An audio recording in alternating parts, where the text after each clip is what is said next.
아멘. 함께 하나님의 말씀 받겠습니다. 오늘 우리에게 주시는 하나님의 말씀은 출애굽기 1장 15절부터 22절의 말씀입니다. 출애굽기 1장 15절부터 22절의 말씀 교독하도록 하시겠습니다. 애굽 왕이 히브리 산파 시브라라 하는 사람과 부하라 하는 사람에게 말하여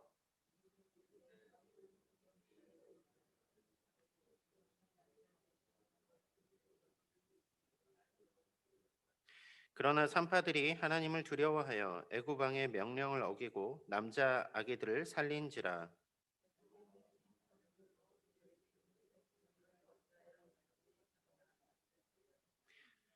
산파가 바로에게 대답하되 히브리 여인은 애굽 여인과 같지 아니하고 건장하여 산파가 그들에게 이르기를 전에 해산하였더이다 하매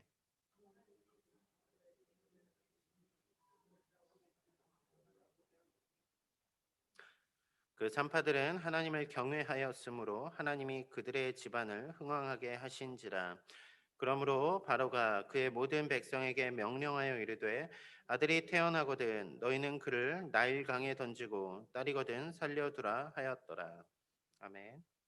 이 아침에 기도의 자리 가운데 나온 여러분들을 환영하고 축복합니다.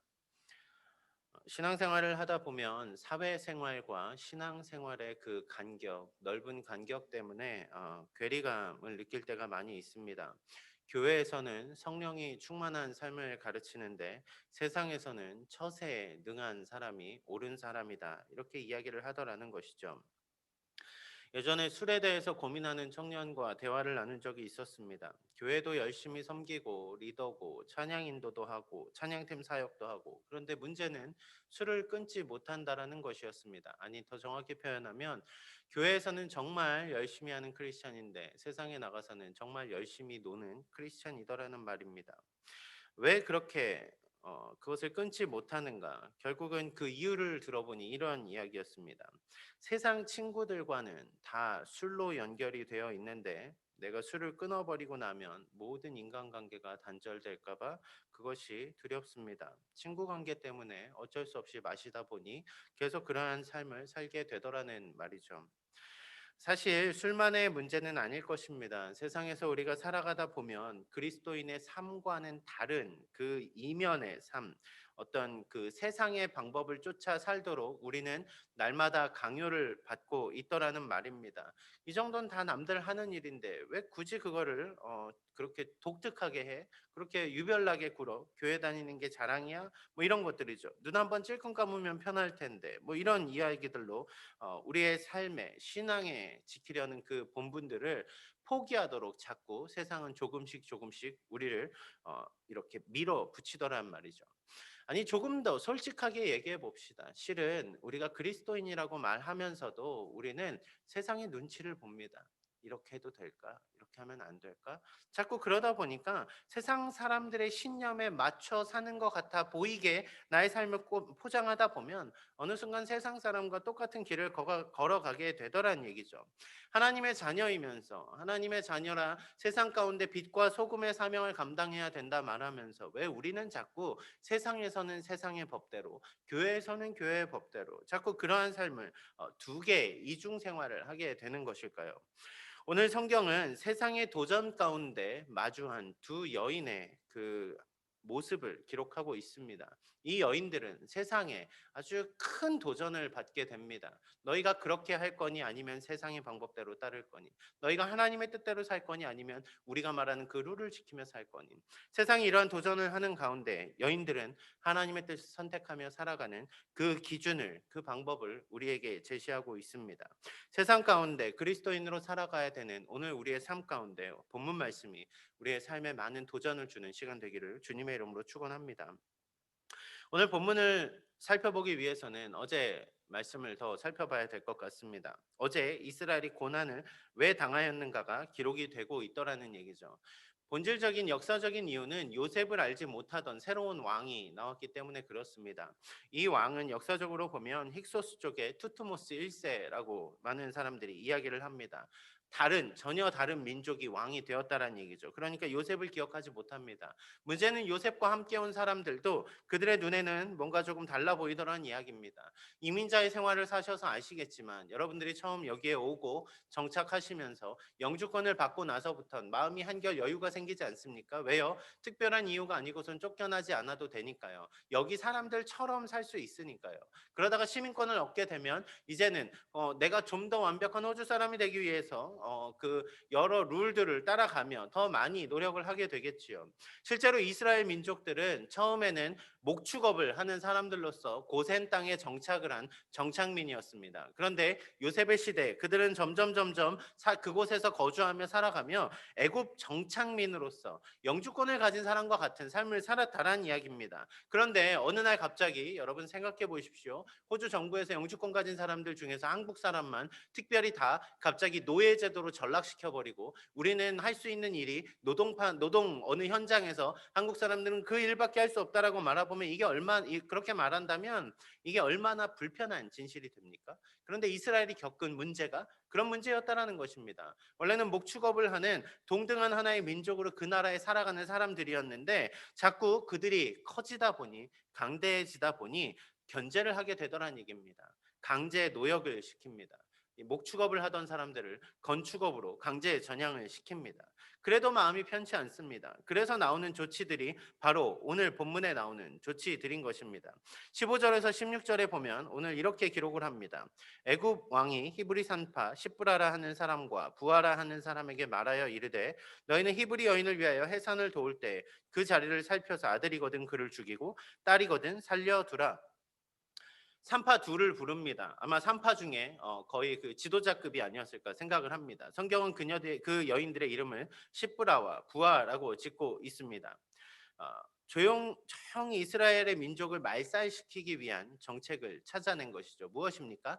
아들을 낳으면 죽이란 얘기였습니다.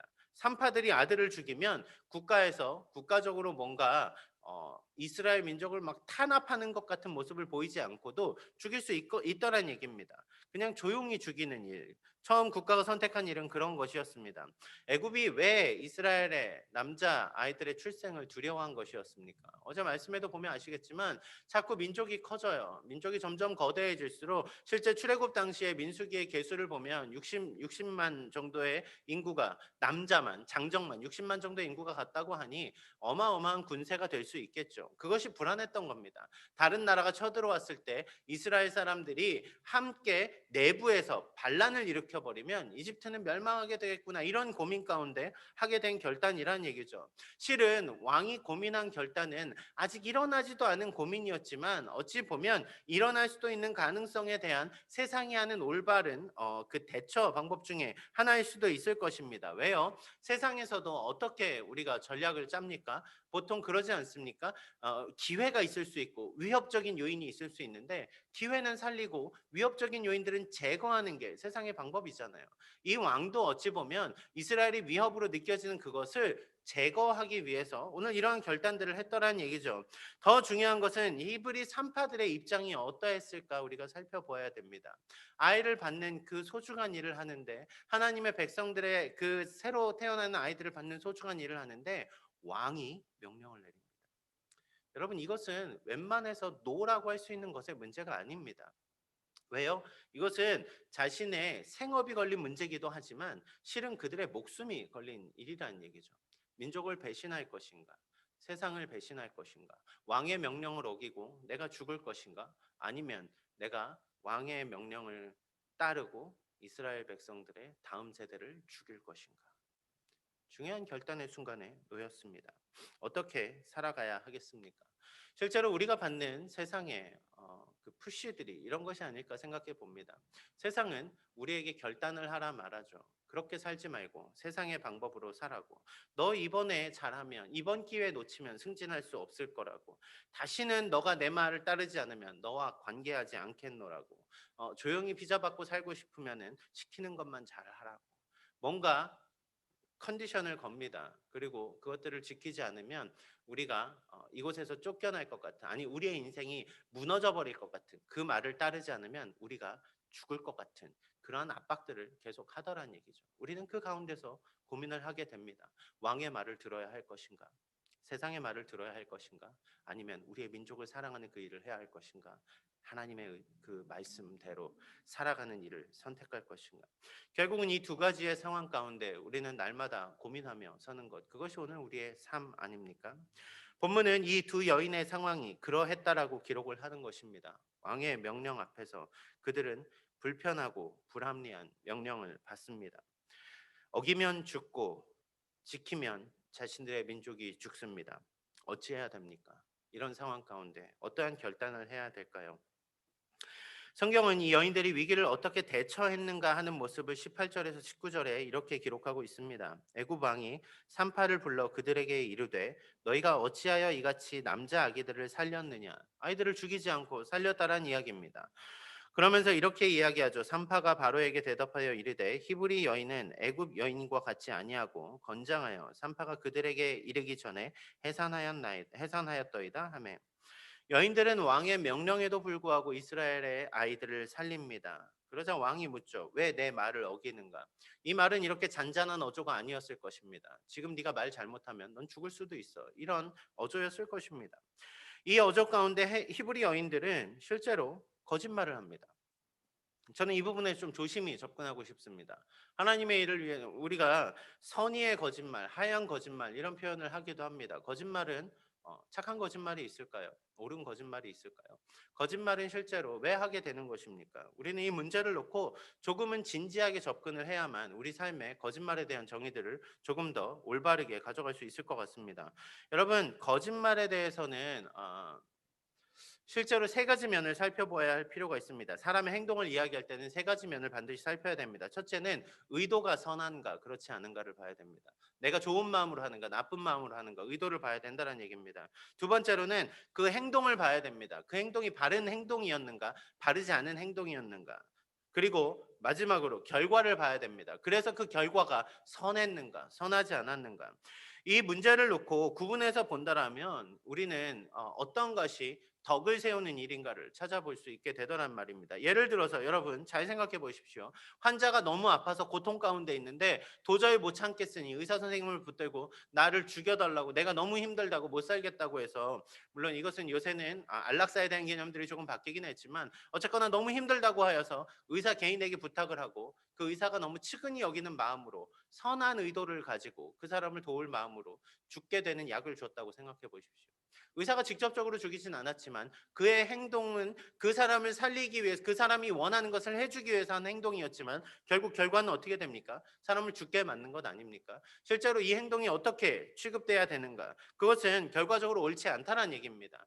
자, 반대의 경우를 해볼까요? 여러분, 의도와 행위가 지금 이 의사 같은 경우는 의도와 행위가 옳았다라고 하더라도 결과가 나쁜 케이스로 나온 것이죠. 실제로는 여러분 유태인들에 대해서 생각해 보십시오. 독일군 전쟁이 1차, 2차 대전이 한참일 때 유태인들이 그 집에 숨어 있습니다. 집 주인이 독일군이 찾아왔을 때 너네 집에 유태인이 숨어 있지라고 했을 때 난 그리스도인이라서 거짓말을 하지 않아 라고 말하며 예 우리 집에 유태인이 숨어 있습니다. 나는 그리스도인이기 때문에 선한 마음으로 거짓말을 하지 않습니다. 그래서 유태인들이 죽었어요. 같은 상황 아닙니까? 의도와 행위가 옳다고 무조건 결과까지 옳은 건 아니란 말입니다. 그럼 반대로 의도는 옳았는데 행위는 옳지 않았음에도 결과는 선하게 나오는 이런 것들도 있습니다. 너무 복잡하게 설명드려 죄송한데요. 예를 들어서 보죠. 92년 국경이 열렸을 때, 92년부터 중국 선교가 어느 정도 열리기 시작하죠. 중국 선교를 들어갈 때 이미그레이션에서 꼭 물어보는 것이 있습니다. 왜 왔습니까? 여러분 단기 선교를 가도 꼭 물어봅니다. 왜 왔습니까? 거기다 대고 저는 그리스도인이라 거짓말을 하지 않습니다 하고 저 선교하러 왔습니다 이러면 선교의 길은 모두 막힙니다. 그분들이 어쩔 수 없는 거짓말을 하게 되더란 얘기입니다. 그런데 그 어쩔 수 없는 거짓말 가운데 나오는 결과들은 복음의 길을 확장하는 것들이 되더란 얘기죠. 오늘 본문의 결과가 비슷한 이야기입니다. 좋은 의도, 좋은 선한 의도를 가지고 왕 앞에서 거짓말을 할 수밖에 없었습니다. 그 결과가 어떻게 됩니까? 이스라엘의 백성이 보존되는 그런 결과를 가져옵니다. 그럼에도 불구하고 제가 되게 조심히 접근해야 됩니다라고 말하는 이유는 왜 그러냐면, 이 전략들을 실제로는 우리가 스스로 판단하고 우리 주관적으로 이 거짓말은 해도 돼, 결과가 선하니까, 이렇게 얘기하다 보면 실제로는 그렇게 쓰는 거짓말들이 신천지에서 하는 거짓말이더란 얘기예요. 왜요? 자기들이 복음을 전하기 위해서 거짓말을 막 남발을 해요. 그러면서 결과는 그 사람들이 우리 교회 와서 그 신천지 이만희 씨를 믿게 이만희 씨도 아니죠. 어쨌든 그 믿게 됐으니까, 결과가 좋으니까 거짓말을 해도 돼. 사람들은 자꾸 이렇게 타협을 하게 되더란 얘기입니다. 제가 여러분들에게 드리고 싶은 한 가지는, 이 여인들이 한 거짓말이 결코 악하지 않았다라고 말하는 게 아닙니다. 거짓말은 모두 옳지 않습니다. 하지만 그럼에도 불구하고 거짓말을 할 수밖에 없는 이 행위를 성경이 긍정적으로 제시하고 있는 이유, 그 이유를 찾아봐야 된다는 얘기입니다. 왜 그렇습니까? 그것은 이 여인들이 스스로 목숨을 살기 위해서 한 거짓말, 단순히 자기가 내 목숨 부지하려고 한 거짓말은 아니었기 때문에 그렇다는 얘기입니다. 이 여인들이 이렇게 결정한 이유가 무엇입니까? 오늘 성경에 보면 그 이유를 17절에 이렇게 기록합니다. 그러나 산파들이 하나님을 두려워하여, 하나님을 두려워하여. 여기 두려워하다라는 말이 우리가 잘 쓰는 경외하다라는 말입니다. 하나님을 경외했다라는 것입니다. 여러분, 여인들이 거짓말을 하는 것을 두려워하지 않을 수 있었던 이유는 거짓말이 옳아서가 그런 것이 아닙니다. 하나님의 일이 옳았기 때문에 그 일을 위하여서 여인들은 그 하나님을 경외하는 마음 가운데 이 말을 하게 됐더라는 얘기합니다. 자신의 신분의 안위와는 상관이 없습니다. 자신의 신분의 안위를 걱정했다라면 아이를 죽이는 게 맞았거든요. 하지만 여인들은 자신의 신분을 걱정하지 않았습니다. 하나님 앞에 자신들의 모습을 온전히 하고자 하는 그 마음이 더 컸더란 얘기입니다. 저는 이 경외라는 단어를 우리 삶에 좀 적용해 보면 좋겠다고 생각을 합니다. 여러분들은 무엇에 영향을 받고 살아가십니까? 더 정확히 표현해 볼까요? 여러분들은 무엇을 두려워하며 살아가십니까? 실은 우리가 무언가를 아주 사랑해서 쫓아간다고 생각할 수도 있습니다. 돈이 될 수도 있고요, 명예가 될 수도 있고요, 성공이 될 수도 있습니다. 하지만 그 이면에는, 여러분 더 정확히 살펴보십시오. 우리가 돈을 두려워하기 때문에 돈이란 것을 더 많이 가져야 된다라고 생각하는 것, 그게 돈의 두려움 아닙니까? 돈을 경배하는 거 아닙니까? 돈을 경외하는 것 아닙니까? 여러분, 우리가 왜 사회생활을 하면서 사람들의 시선을 의식하는 것입니까? 내가 그 시선을 의식한다라는 말 자체가 그들의 시선이 나를 어떻게 볼까가 염려되기 때문에 그런 것 아닙니까? 우리가 사람들을 두려워하면 우리의 삶의 패턴들은 사람들이 원하는 방향으로 맞춰가게 돼 있더란 이야기입니다. 세상이 무섭잖아요. 그러면 세상이 원하는 그 길들에 내 삶을 맞춰서 살아가야 옳을 것 같게 되더란 이야기입니다. 여러분, 우리가 무엇을 두려워하냐에 따라서 우리는 세상 가운데 어떠한 사람이 되는가를 보여주고 있더란 얘기입니다. 성경이 보여주는 것이 무엇입니까? 성경이 말하고 있는 그것이 무엇입니까? 하나님을 두려워하라고요. 세상을 두려워하는 것이 아니라 하나님을 두려워하면서 살라고요. 애굽의 왕이 두려운 것이 아니라 하나님만이 진정한 온 우주의 왕이시라는 것을 바라보고 살라고요. 그렇게 살 때 우리는 하나님이 기뻐하시는 삶을 살아갈 수 있게 된다라고 말하고 있는 것입니다. 이 여인들이, 그 여인들의 신앙이 아주 대단해 보이십니까? 아니요, 이게 정상적인 일이라고 말하는 것입니다. 하나님을 두려워하며 살아야죠. 왜 세상을 무서워합니까? 여러분, 하나님을 바라보고 살아야죠. 왜 다른 것들에 우리의 시선이 가게 됩니까? 그것들에 왜 영향을 받게 됩니까? 우리가 그것들을 경외해서 그런 것 아닙니까? 오직 하나님의 말씀을 새기고 오직 하나님의 말씀대로 살아가게 되는 것, 그 가장 시작은 우리가 하나님을 경외하는 자로 서 있는가, 그것이 중요한 본분이란 말입니다. 실제로 이 여인들의 삶을 잘 보십시오. 하나님을 경외했기에 그들은 애굽 왕의 말을 거부합니다. 목숨을 내놓은 신앙이었다라는 말입니다. 그럼에도 불구하고 그들이 한 이 믿음의 결정들이 어떠한 결과를 가져오는지 아십니까? 20절, 21절 말씀입니다. 하나님이 그 산파들에게 은혜를 베푸시니 그 백성은 번성하고 매우 강하여지니라. 그 산파들은 하나님을 경외하였으므로 하나님이 그들의 집안을 흥왕하게 하신지라. 여러분, 하나님을 경외하였더니, 세상을 바라보지 않고 하나님을 경외하였는데 하나님이 그 민족에게 복을 주십니다. 하나님이 그 가정에 복을 주시더라는 말입니다. 여러분, 왜 우리는 우리의 삶을 세상 가운데서 뭔가를 이뤄야지만 행복할 거라고 생각하는 걸까요? 왜 그런지 아십니까? 세상이 무서워서 그렇습니다. 그런데 여러분, 하나님을 두려워하는 마음으로 서게 되면은 이 세상의 그것들이 우리에게 배설물과 같이 여겨짐과 동시에 우리의 삶의 그 모든 여정들이 하나님의 은혜를 깊이 경험하는 삶으로 바뀌게 된다는 이야기입니다. 여인들의 결단은 오늘 우리에게 그것을 보여줍니다. 여러분, 실제로 오늘 본문은 22절에 보면 이제 바로가 더 강력한 조치를 시행합니다. 원래는 몰래 산파들을 통해서 아이를 죽이려고 했는데 그게 되지 않으니까 세상은 더 강한 악한 모습으로 반응을 하더란 이야기입니다. 무엇입니까? 아이를 낳으면 이제 강에 버려야 됩니다. 나일강에 버려야 됩니다. 나일강 어떤 곳입니까? 악어가 나일강의 악어는 당시에 신성시되던 동물 중에 하나였습니다. 아이를 강에 버리라는 얘기는 단순히 물에 빠져 죽는 게 아니라 악어밥이나 내주라는 이야기입니다. 점점 더 시대는 우리를 이렇게 억압하고 시대는 우리에게 더 많은 우리의 삶을 바꾸라는 그러한 강력한 메시지들을 보낼 것입니다. 그런데 출애굽의 말씀을 잘 보면요. 세상이 그렇게 강한 모습으로 다가올수록 하나님은 그보다 더 위대한 하나님임을 보여주고 계시다라는 것 여러분 아십니까? 오늘 그 하나님을 경외하는 삶이 우리에게 회복되어야 되는 것. 그것은 역사 가운데 하나님이 하신 일을 통해서 우리는 하나님의 구원의 손길을 마주할 수 있기 때문에 그렇다는 이야기입니다. 말씀을 맺겠습니다. 출애굽의 역사는 구약의 역사 가운데 한 단락입니다. 하지만 여전히 오늘 우리의 삶에도 같은 메시지를 던져줍니다. 세상을 섬길 것인가? 하나님을 섬길 것인가?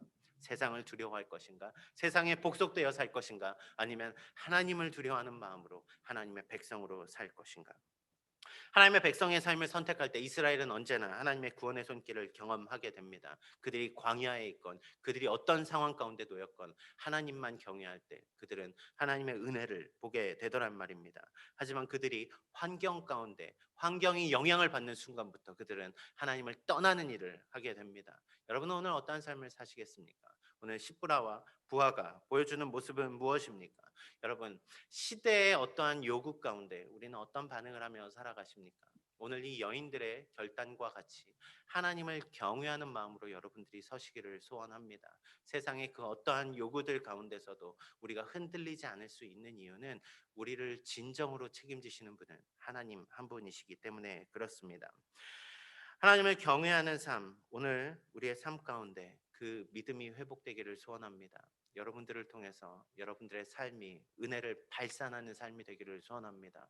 여러분들을 통해서 여러분의 주변이 하나님의 축복을 전하는 그러한 귀한 삶의 통로가 되기를 주님의 이름으로 축원합니다.